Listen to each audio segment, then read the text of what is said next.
Perkenalkan, nama saya Novelin dari kelas 6 AKMA dengan NPM 1742 100.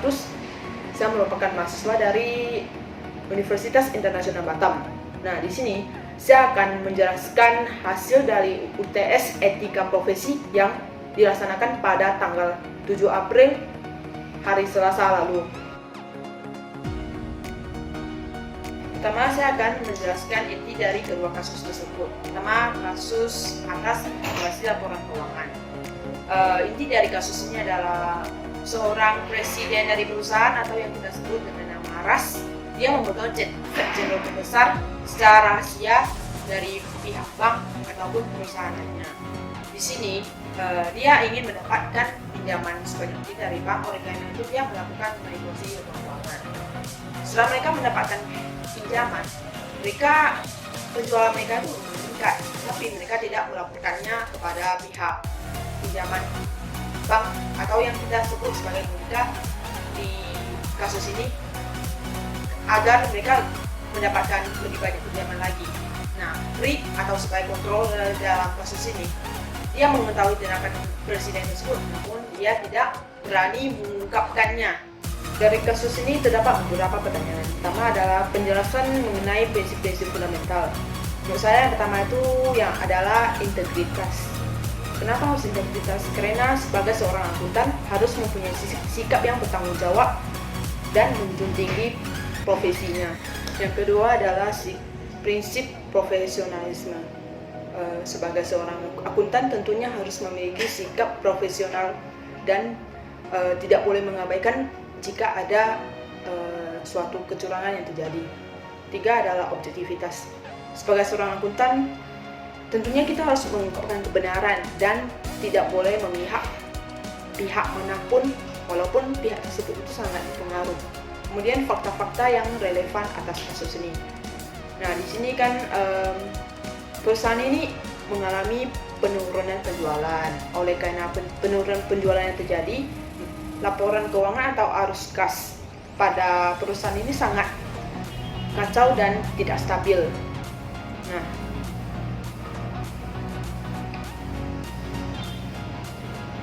setelah mereka mendapatkan pinjaman dari bank, mereka membuat harga markup yang tinggi atau 8 kali lipat dari harga penjualan, dan kemudian itulah yang membuat penjualan mereka naik. Setelah penjualan mereka naik, mereka tidak melaporkan kepada Monika sebagai pihak pinjaman dari bank. Di sini mereka ingin terus mendapatkan pinjaman dari pihak bank, dan RIK pun yang mengetahui tindakan presiden tersebut tidak dapat berbuat apa-apa selain dia harus mengatakan hal yang sebenarnya atau hal yang terjadi. Pihak-pihak yang terlibat atas kasus ini tentunya RAS sebagai presiden atau pemilik perusahaan tersebut, kemudian RIK sebagai controller, dan Monika sebagai pihak yang dihubungi untuk mendapatkan pinjaman dari bank. Dan keempat tentunya para pemegang saham. Dan juga siapa aja sih yang harus dilibatkan atas resolusi ini? Tentunya RAS, RIK, Monika, dan customer bank atau nasabah bank, dan tentunya para pemegang saham.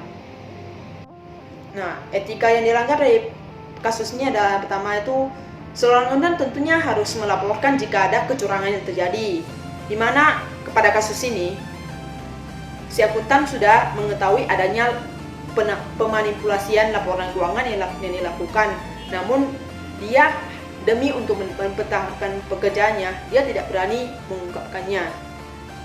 Selanjutnya adalah possible cause of action.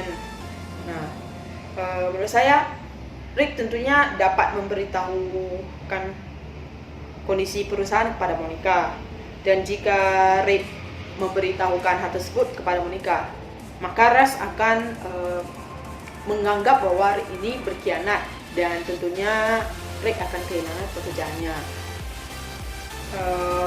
Menurut pandangan saya, tingkat fraud atas kasus ini sangat tinggi. Nah, sebagai seorang akuntan harusnya RIK dapat menceritakan hal sebenarnya kepada Monika, walaupun hal ini tentunya akan berpengaruh nantinya pada pekerjaannya. Ya, tidak ada solusi lain di mana sebagai seorang akuntan harusnya memiliki sikap profesionalisme. Nah, bayangin jika tidak begitu, tentunya pihak bank akan dirugikan. Dan jika hal ini tetap berkelanjutan, kita tidak tahu siapa aja yang akan dirugikan apabila kegiatan ini terus dilakukan dan tidak ada yang berani mengungkapkannya. Selanjutnya kita akan membahas mengenai kasus kedua. Kasus kedua tentang asset valuation, di mana inti dari kasus ini adalah pertama, perusahaan telah membeli suatu alat pertanian yang dinilai sulit untuk dijual kembali karena memiliki nilai yang sangat tinggi. Kemudian pergantiannya itu sangat lambat.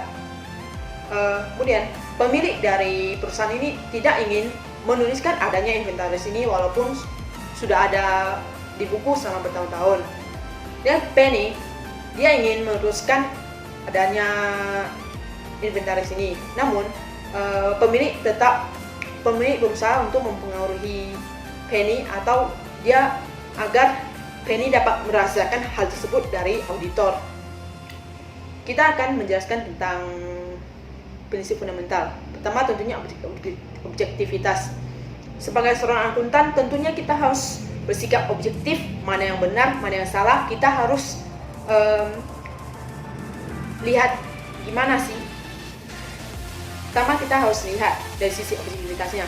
Tentunya seorang akuntan harus bersikap objektivitas, di mana dia harus dapat membedakan mana hal yang benar-benar, yang betul, dan mana yang salah atas apa yang terjadi. Yang kedua, prinsip profesionalisme. Seorang akuntan tentunya harus bersikap profesional. Dia tidak boleh membiarkan dirinya terpengaruh oleh pihak-pihak lain. Kemudian kita akan menjelaskan tentang fakta-fakta yang relevan. Apa aja sih fakta-fakta yang relevan ini? Apa aja sih fakta-fakta yang relevan ini? Nah, fakta-fakta yang relevan adalah perusahaan membeli suatu alat pertanian yang dinilai sulit untuk dijual kembali. Nah, sebagian dari inventaris ini dinilai terlalu tinggi dan sulit untuk dibalik secara perlahan.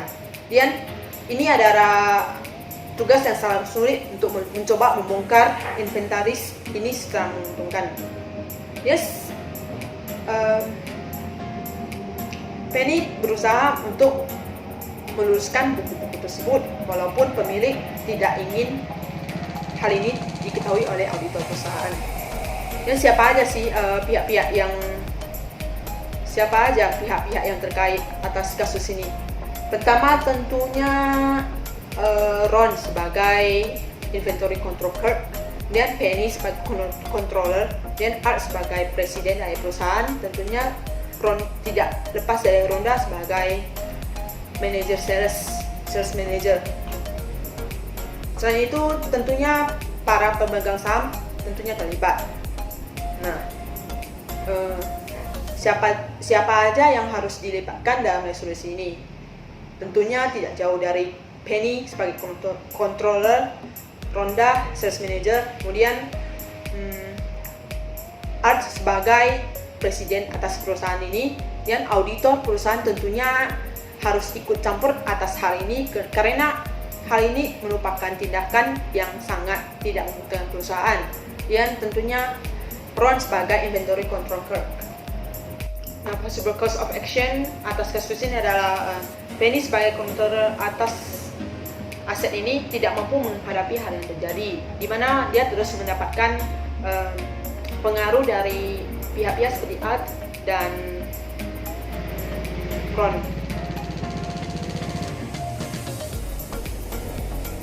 Di mana Ron telah membeli alat pertanian yang sulit dijual kembali dan nilainya itu tinggi. Akibatnya, pergerakan inventory ini sangat lambat dan hanya bisa terjual jika memiliki diskon yang signifikan.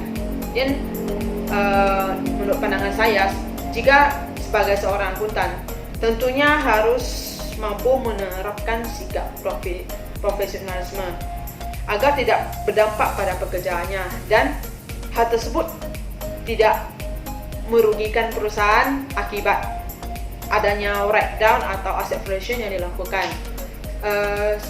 Selain itu, menurut saya, Penny juga memiliki kewajiban untuk mengungkapkan praktik yang dipertanyakan perusahaan. Penny dapat mendiskusikan hal tersebut dengan auditor perusahaan tersebut ataupun sales manager atas apa yang terjadi. Tentunya asset valuation ini jika tidak diapain segera tentunya akan merugikan perusahaan. Sekian dari penjelasan saya mengenai UTS etika profesi kami. Semoga bermanfaat.